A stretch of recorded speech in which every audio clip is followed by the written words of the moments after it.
So here we are at the Arizona Hot Springs parking lot. Instead of going down to the standard trail down there, we are going to go follow the road here, which is marked, and eventually take a side wash. We're going to walk down the road. We're not going to drive down it. It's a 4x4 road. But the walk's pretty short to the first crack in the earth we'll follow. Okay, finally coming up the valley here, you will reach the, on your left, as you come up the wash, you'll reach a very nondescript wash. This is our turn. There's no markings or anything. You'll need to use GPS. But I believe this crack will get us to the top up there, and we can transition over to the mine from there. Okay, as you're coming up through the little slot canyon here, you will reach a point where there's kind of a fork, either left or right. I believe right's just going to take you right out and exit. So I'm going to go left to continue up the canyon as far as possible. Eventually we will exit out of the canyon and get to the top of the hill to get to the mine. Okay, the left way led to pretty much a dead end with a giant chalk rock there at the top. So this is not a very practical way to come in or out. So we head back and take the right way and probably pop out and just climb the hill regular and see what we get. Eventually you will reach another fork in the trail. I probably left or right would probably be fine. I'm just going to go right for the sake of making two rights in a row. It's easier to remember than a more complicated arrangement. Our goal is really just to get to the top of the hill up there. Well, not the top, but toward the right. We want to head up the ridge, so we will head right since that makes the most sense both ways.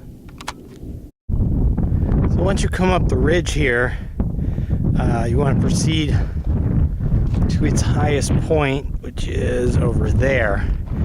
And you should be able to then go onto the road to the mine. You should have views of Lake Mead in the distance. The freeway bridge you came in over.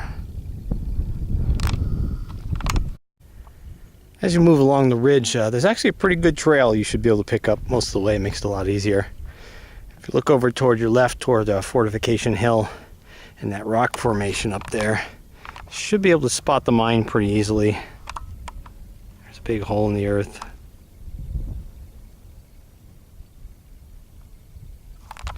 Or I can't hold it that steady, but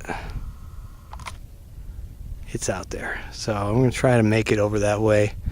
Looks like you have to dip down a little bit over there and try to stay level without losing too much altitude. Okay, making progress here up the hill, the second ridge. Come across a small artifact here. Didn't expect it on this unmarked area here, but a little tiny horseshoe. Very well worn from a very small horse or mule or something. There's my foot for reference. So what your goal here is that's your landmark, is those double boulders up there.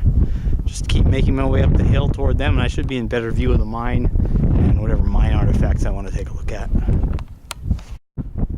Alright, once you reach the rock pillars, simply walk to the other side of them and the mine will be an easy sight. You can see some artifacts down there, and panning up, there's some more timbering and stuff up there. Probably a mine shaft down there. There's a big water tank or something down there. And there is a 4x4 road you could also have driven to the mine if you were so equipped. This leads to Kingman Wash Road.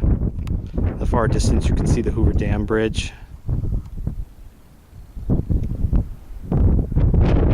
And you can even see all the way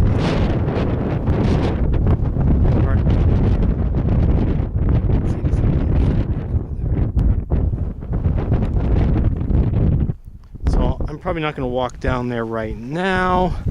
There's a lot of wind and some weather moving in, so I'm probably just going to head back the way I came, but I'm going to probably just go down the ridges and straight to the big wash instead of using the slot canyon. Okay, it just started raining as I got here, so I jumped in my car, But that was just over 7 miles, 3.5 hours. Pretty good hike, actually. I think it could become a regular one.